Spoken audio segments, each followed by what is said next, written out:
Hello there, this is Lady Candace. I'd put out the word out to some of my friends on Facebook that I was interested in making even just a small video series talking about depression. I say that with a big smile on my face, about depression! No, I'm just kidding. But really, it's kind of crazy because people have been dealing with it as long as there have been people, and yet there is still so much ignorance, misinformation, struggle, problems, just so much that people don't know, that people don't talk about, that people misunderstand about depression. And it being something present in my life, though most won't believe that, being present in the lives of many loved ones close to me, family and friends included, and it being something present especially in groups of people that claim to be people of faith, that claim to know God, that claim to be believers in something bigger than ourselves. And it's you really can't talk about it enough. You really can't. And I know that there's a lot of people that have already touched on the subject, talked about it ad nauseum, as they say. But I'm sorry, I really sometimes don't feel like people have fully explained it, or that it even can be fully explained, or that you can even stop talking about it, or that you can even talk about it enough, I mean to say. And I'm not trying to make a super long video for this first one here, but I wanted to share some of the responses that I've had to just the idea of putting a video like this one together. I figured since the topic is not a particularly happy, joyful, light-hearted one, of course, but it's actually my goal to make speaking of this subject easier with humor, with lightheartedness, with joy, with hope. That maybe it touches somebody. Maybe you don't have to believe the same as me either. You can even think the complete opposite about this topic, and I would love to hear your thoughts, even if they're very, very mean. I'm not gonna take that personally, especially since I'm putting this on YouTube, and I know being a female person that makes content that already makes me a target. That's okay. Have at it. It's all right. Dealt with it enough in my life, which is, I think, sometimes a reason for depression. Not necessarily a long-term thing for me, but I'm rambling. But I don't mean, what I was trying to say is I'm outside. I thought that maybe being outside and filming the first thoughts about this would maybe fit the mold. I'm in what was at one time actually a basketball court. Doesn't look like it right now, does it? Let me see if I can get it in the frame. There is a pole back over here that's like mounted into a tire filled with concrete. There's one, it's a plastic one there. This is outside of what's known as the schoolhouse in Central Virginia. Some of you know this place for different reasons. I've been in and around this building for a good chunk of my life. I went to high school here. In the last 2 years of high school, I taught 1st through 3rd here. My appendix burst in this building. To this day, I'm in it quite frequently. Some of you know why it's quite frequently, but it's good things, good things.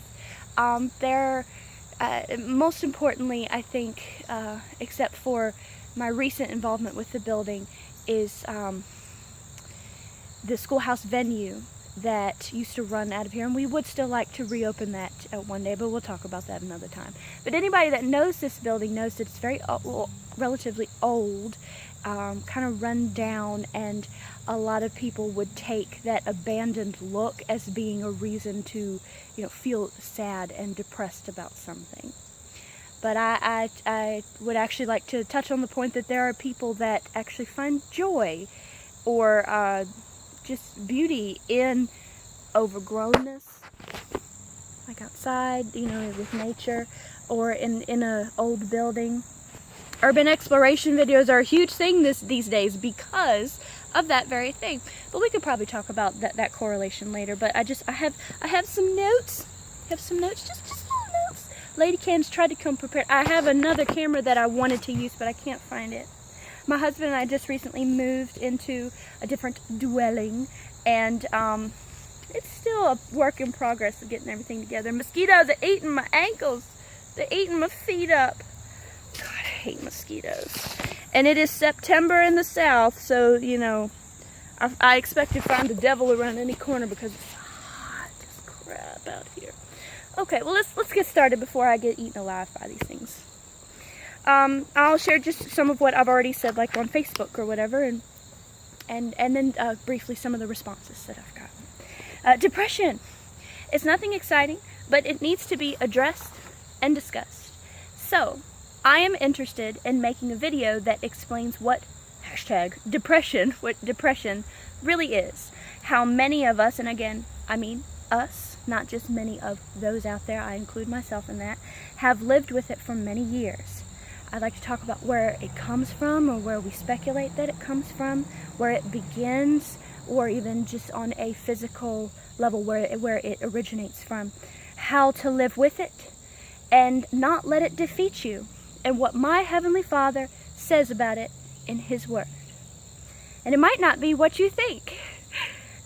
Also, for my friends that may not believe as I do, I would still very much like to hear your experiences with depression, mostly because I'm tired of those who, like me, claim to be followers of Jesus, but they put down those who live with and suffer from depression as though it is a sin. Now, if you're one of those who believe that it is a sin of some kind to have depression, tell me why. I would love to hear how you address this subject. I would like to read stories, experiences, and the views of others on the subject of depression, share my own as well, and discuss what the Bible actually has to say about it all. So who would be interested in being a part of that? I can leave out names in the final product if you prefer, because it's not an easy thing to talk about, of course. So I'll read the first response that I got from someone. I said, "Hi, Candy." Some people call me Candy. Some people call me Candace, Lady Candace. I like all of those names. It's my friend Nicole. She said, "I thought I'd say that in case the email that she sent me came by a different name." She said, "I wanted to start off by telling that the video idea is a wonderful idea, and I appreciate that. There are so many people that don't quite understand the struggles of, or what exactly depression is." And she said, "I know my story is long, but I wanted to share it." It's actually not super long, so it's okay. Depression is not just sadness, she says. It comes in many forms. It can be anger, solitude, and even lashing out. Dropped my notebook on purpose. I need the room. It's feeling hopeless, even if you know that everything can be okay. She says, have struggled with depression and anxiety for all of my life. Since I could remember, I was this person that never felt quite right. I was just sad, and at times it was overwhelming. I remember telling my mother at a young age about it, and I was told that I just needed to pray more. Of course, I had no idea what was going on at the time, so I tried. As I got older, it got worse and worse. Praying did nothing, and in fact, it caused me anxiety because it wasn't working. Eventually, at age 11, I got very sick and ended up at the doctor's, who had no idea what was causing me so much pain. So I was diagnosed with depression and was force-fed all kinds of medications, including antidepressants. Unfortunately, they reacted with the rest of the meds. I later learned they just don't work in my system. And I slept for 23 hours a day on them. And now I was taken off of them. Instead, I was put on a very high dose of painkillers. The painkillers numbed everything, including my brain, she says. I became very reliant on them. I'll show the paper. Became very reliant on them. Because I got used to the pills and my health and home life were getting worse, The sad, terrible thoughts crept in, and I found myself wondering how many pills it would take to go to sleep and never wake up, as I know a lot of people have been through, and that's hard to talk about. I had an entire bottle and wanted everything to end, and I fought with it for days, she said. I can't say it enough that my youngest brother saved my life. I remember sitting in my bed, unable to walk or help myself, and her brother Logan came into the room carrying a pack of cards. I was his magic test subject because I couldn't run away, LOL, she says. He asked me if he could do a trick for me. I agreed and watched a card with a snow globe on it get shaken up, and the little dot slowly formed the words, "Everything will be okay." I burst into tears, she says. I will forever be thankful for what he did. I've seen this guy in action, his magic, and it's fantastic. His name is Logan. Logan told me he knows it's rough, but he knew I could pull through. No one in my family saw I needed that, but Logan did. After that moment, I knew I needed help. I stopped taking the painkillers that day. Unfortunately, my mother's idea of religion once again got in the way, and she wouldn't allow me to go to the doctor for being sad. Quote unquote, being sad. She just told me to stop feeling that way. I told her depression, anxiety, and anything that is a mental illness, to her, depression, anxiety, and anything that is a mental illness is just a lack of belief in God. Despite me begging, nothing came of it. As I grew into an adult, I did get help on my own, but my family doesn't know, besides Logan, that I've been struggling so hard. My depression is a demon that I've learned to live with. I found myself defensive and snapping at people for reasons I can't even begin to explain. I've cried at random, stayed in bed for days, and sometimes didn't even eat or drink because I had no energy. I felt like something was trying to kill me. I've become overwhelmed and returned to old habits of hurting myself, something I am both ashamed of and working on controlling. All of these things are subconscious. I do these things before I realize what's happening. I've apologized a million times to a million people for it. Even though depression is hard, confusing, and painful, she says, I want people to know it's okay. It's okay to feel this way, and it's okay to get help. We have good days and bad days, yes we do. I want those who are like my mother to understand that it's a real thing, and that even if we are sad and sometimes mean, they shouldn't brush us off. We are trying.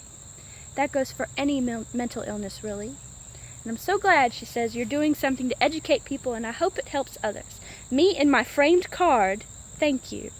Nicole, oh man, that was amazing. Thank you for letting me read your story. There's so many things in there that I myself can relate with. I'm trying to get this paper to cooperate. But that's amazing. Thank you so much. And I know that a lot of people watching this after the fact will relate in many ways. And I'd love to hear your comments in the comment section below. You can share this video with your comments there. And I have just a couple more I was going to read. Nothing long, nothing crazy. My friend Maria, I worked with briefly at an escape room in Lynchburg. She's fantastic, and that place is fantastic. She says, hey Candace, I'll start by saying that I am a believer. I will also come out and say that I have struggled with depression and suicidal thoughts for years. In parentheses, I'm very open about it and have been on my way to recovery. I'm glad to hear it. No one chooses to have either. That's true. Severe depression can kill you. Suicide was never about not being grateful for the life God has given me, and it was never about wanting to hurt one of His creations. It was about ending the pain. Even then, the suicidal ideation and depression seemed like a package deal. My depression is not the result of my giving up on God, as most of ours is not. Most of it's not. I have been hurt by well-meaning believers who think I can just pray it away, she says. While spiritual healing is imperative for recovery for anyone, and be them Buddhist, Muslim, agnostic, etc., she says, I do accept Jesus as my light. I also accept the tools He's put before me. I will never be ashamed of my use of medication and therapy, even from a secular psychologist. There's nothing wrong with that. Nothing wrong with that at all. It means a lot to me, and others, I'm sure, she says, that you care about this issue as not only a human, but as a sister in Christ. I sincerely hope my little testimony serves as some of the insight you're seeking. And she said, peace. Maria, yes it does. That was perfect. Thank you so much. A lady I used to go to church with named Carla. She says, my mother suffered from severe depression. She always said that she didn't need help. God would heal her. She is now 78 and finally on meds regularly. What a waste of a life, Carla says. I have suffered from depression since I was a child, she says. Partially because of my upbringing and partially because of genetics. And that's something I'd like to talk about sometime too. The women in our family, as far back as we can see, all suffered from depression. It does have a physical, a hormonal, genetic, neurological connection. I'd love to talk about that and hear people's thoughts and findings on that as well. Depression clouds our vision, she says, and poor choices are then so easily made. In my experience, 2 poor marriage choices, which then leads to deepening depression. I have been told by many close to me that, quote, if you just trusted God, then it would get better, end quote. And my favorite, quote, you can't be saved because I don't see the joy of the Lord in you, end quote. This is as helpful as telling someone with diabetes that prayer can cure them. Depression is an imbalance of chemicals in the brain, she says, which then leads to, quote, why can't I be happy like everyone else? Which then leads to more depression. How people do life without God, with or without depression, is beyond me, she says. Yes, I trust him. Yes, I have his joy, and happiness and joy are not the same things. I definitely agree. I do agree. I also suffer from ADHD, she says, which clearly makes my depression worse. And that's another discussion. Adults aren't supposed to have ADHD, aren't they? LOL, yeah, right, she says. Then the self-criticism starts. You're so lazy. Why can't you get organized? You have so many good ideas, yet here you sit on the couch, unable to move. And you piece of ... So spirals the depression. I agree, yeah. That's part of the thought process. I am medicated. We finally found something that works, that seems to work for both without horrible side effects. Praise the Lord, she says, but it is all real. There are brain scans to show that it is all real. I have come to the place in my life that I can just walk away with a prayer for those who criticize this thing that they can't understand. Their own ignorance is keeping them from being compassionate, as we are commanded to be. Is that not also a deficiency? That's a good question. One more thought. People like to be around happy people. This is why depressed people end up alone quite often. Yes. Those who just say, quote, just pray it away, end quote, are well-meaning, but also somewhat self-serving. It is uncomfortable to be around the depressed. Just get over it, is often said in exasperation. Book over, she says. Thank you, Carla. I appreciate that. I know there's a lot of people that can relate with both of those stories that I just read. And I'm almost done. If you've made it this far in the video, I can't tell you how much I appreciate that. It means a lot. Especially with my weird camera angles. I'm up and down. I'm up here. And I'm down here. So, with these responses and more that I received, sounds like a video series is in order, is how I feel about it.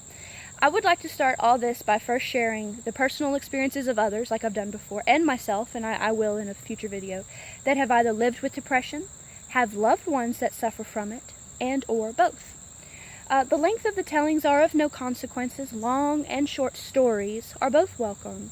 Feel free to comment in this video here, to private message me, to call or text if you have my phone number, but I know better than to put my phone number over YouTube.